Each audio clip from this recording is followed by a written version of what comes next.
Yeah, so the ember of anti-Semitism at Penn was ignited long before October 7th, but specifically actually the 2 weeks leading up to October 7th.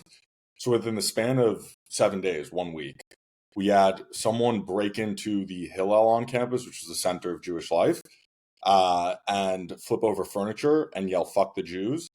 Then the next day or 2 days later, we had the Chabad Sukkah vandalized with spray paint. Then 3 days later, we had a massive red swastika spray painted within a campus building. And while all of this was going on, there was also an anti-Semitism conference basically happening on campus where they invited speakers such as Roger Waters, Oh, Mohammed splendid. El-Kurd, Nora Ericott, Wow, you're just Rafat getting all the Alawi, winners. all the biggest players of anti-Semitism On Penn's campus. on Penn's campus, also during Yom Kippur as well. How Um, how exactly was that even allowed? well, again, it's freedom of speech.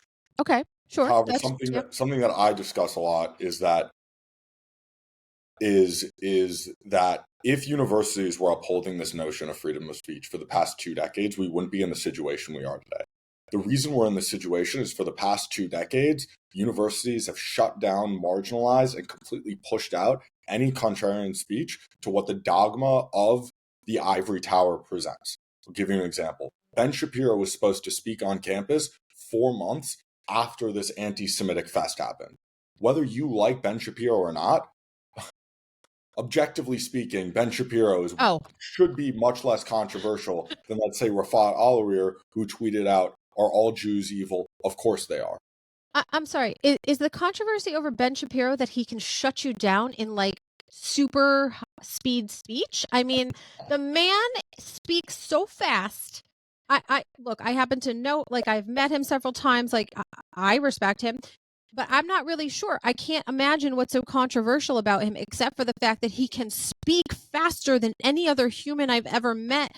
Logically, take someone's argument and shut them down. Like, is that the problem? So, freedom of speech, not if you talk too fast? Is it because he talks so fast that stupid people can't understand him? Was that the problem?